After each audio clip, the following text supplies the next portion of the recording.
Hey everybody, this is just a follow-up article from the article that I shared with y'all the other day. Uh, this is Stephanie Sarkis. So you're in a relationship with a narcissist. Now what? And this is kind of like quite the just a follow-up to the article about the gaslighting. Okay, it said as you learned in parts earlier of this article series, being in a relationship with a narcissist is emotionally draining and can cause you to question your sanity. You're feeling guilty about things that aren't even your fault. You're told that you don't remember things the way they really happen. You have to follow rules that don't apply to the narcissist. Things are just getting worse in your relationship. Promises aren't kept, and the fights keep getting bigger and bigger and bigger. Let's say you decide that you can't handle the stress of being in a relationship with a narcissist anymore. Now what?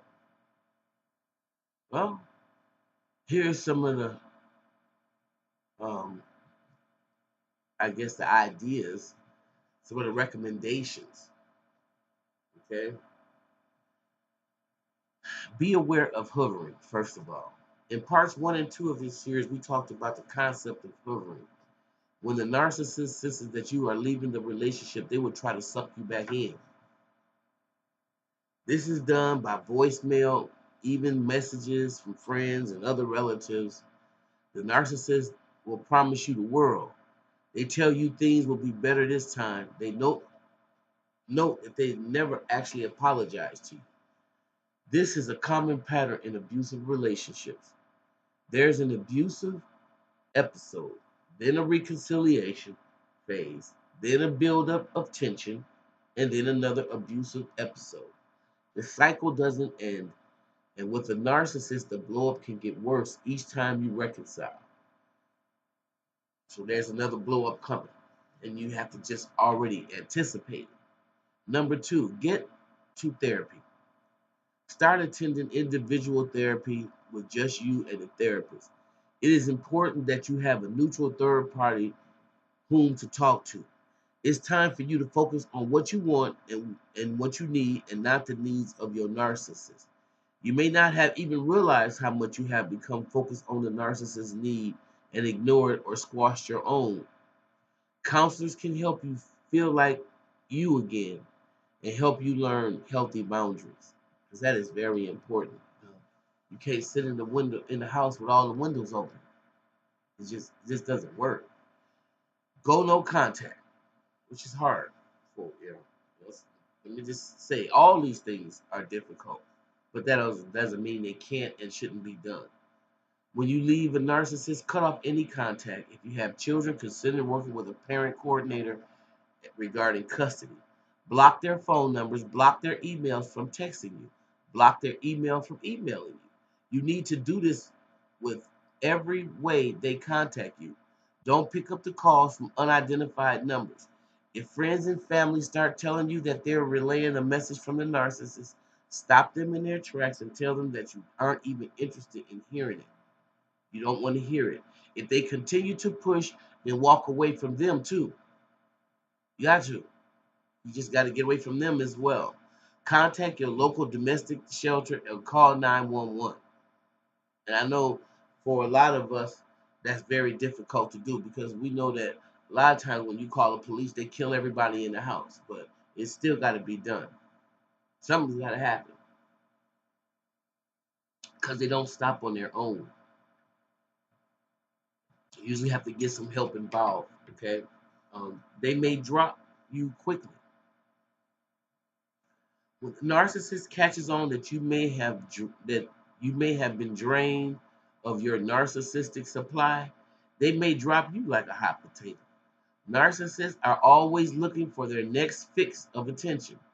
The narcissist may inexplicably drop you out of sight or leave you blistering voicemail with a level of anger that is way over the top. This is when you go no contact. The narcissist will be back when they can't find a new narcissistic supply or that the new narcissistic supply runs out. Narcissists are pros at keeping their options available and on the back burner. Avoid being hovered back in. Also consider getting tested for sexually transmitted diseases, as the narcissists commonly have an overlap of cheating relationships. Now, you hear me? Overly. A lot of people, when they are confronted with this type of information, it gets real, you know, it's difficult because being in a relation with a narcissist is very emotionally draining. And you actually do find yourself feeling guilty about things that aren't your fault. Are you being isolated from your family? Are you being isolated from your friends? Um, this person might say things to why do you need to visit your aunt? You visited her last month. She's still in the hospital. Like I said, you visited her last month. Time you spend away from the narcissist is time that they can start to become unglued. Projection is one of the hallmark signs of a narcissist. If they are cheating, more common with the narcissist than others, they will accuse you of cheating. These accusations ramp up when you go out of town and engage in an activity without them. So that has to be remembered as well. Another thing that happens that's very extremely disgusting, but just check this out. If you see these signs in your partner, they try to pit you against others. The narcissist will use phrases like, everyone knows that you aren't good to me. Sally said that I should just leave you. She knows what you're like. Or Harry said he'd be happy to be with me. Listen to this kind of crazy stuff that we put up with. And if you've been guilty of it, stop. Cut it out. Knock it off. Okay? Keep in mind that everyone, Sally and Harry, may not have said these things, but it is a way for the narcissist to gain control and to make you feel less than and to isolate you from the others. When you confront Sally and Harry, they tell you that they never said anything of the sort to the narcissist. So when you confront the narcissist, they say, oh, of course they told you they never said that. How stupid it was for you to even ask them something like that. Okay? The rules apply to you and not to them. They cheated and you are expected to forgive them. If you hadn't spent so much time with the kids, the narcissist says, they would have gotten their needs met and they wouldn't have cheated. However, in a healthy relationship, you would communicate about not having your needs met instead of cheating. Also, you would never meet the narcissist's need. It is a bottomless pit of need.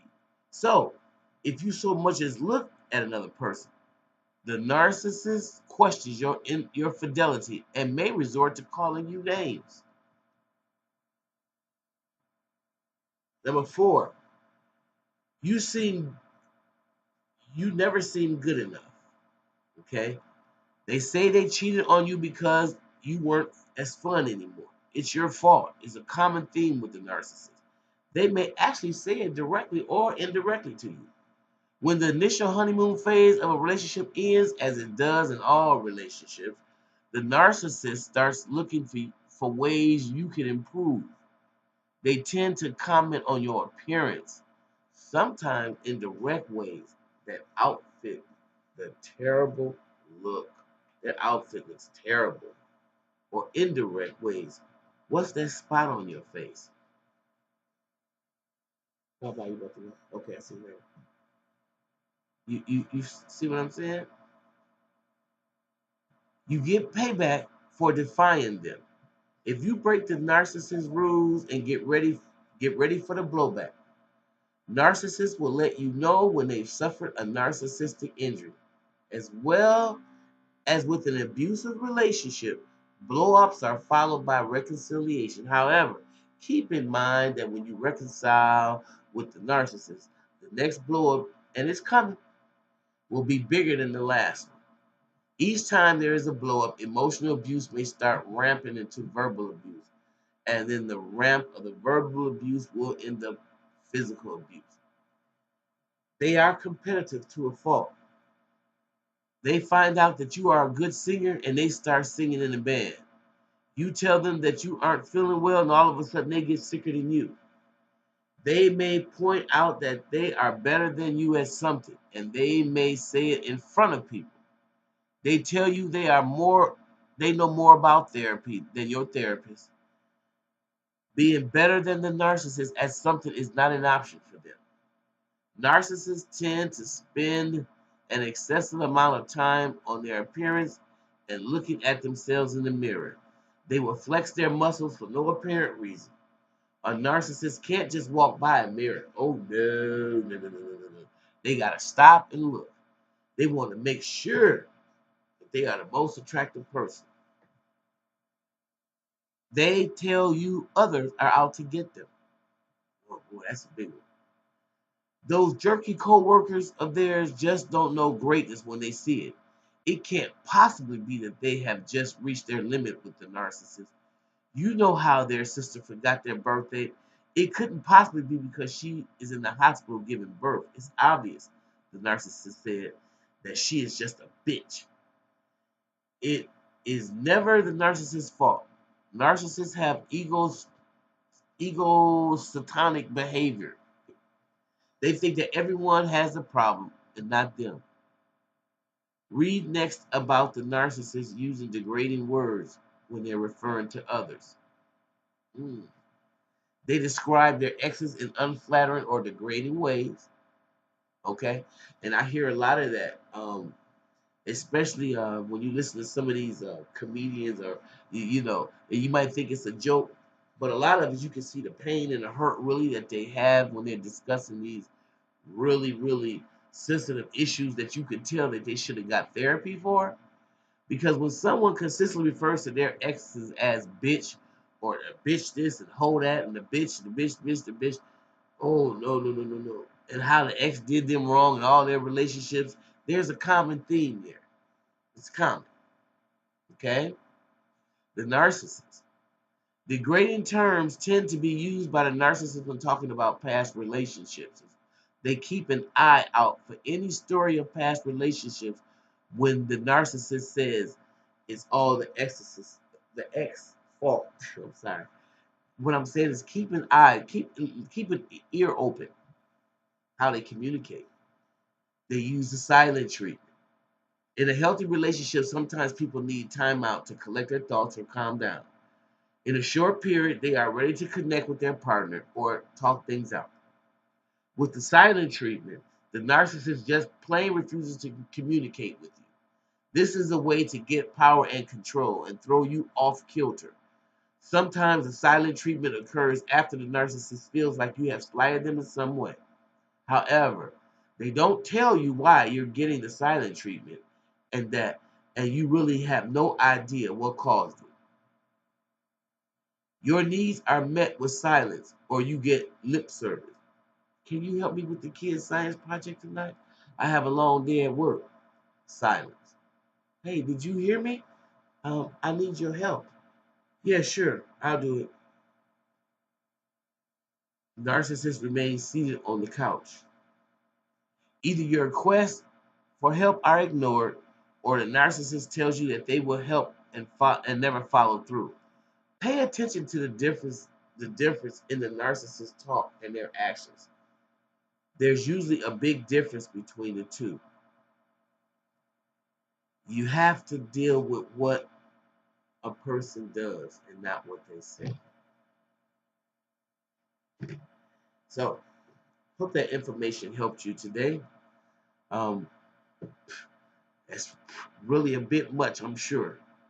But if you like what you hear, please like, subscribe, share, and I'm going to see you in the next video.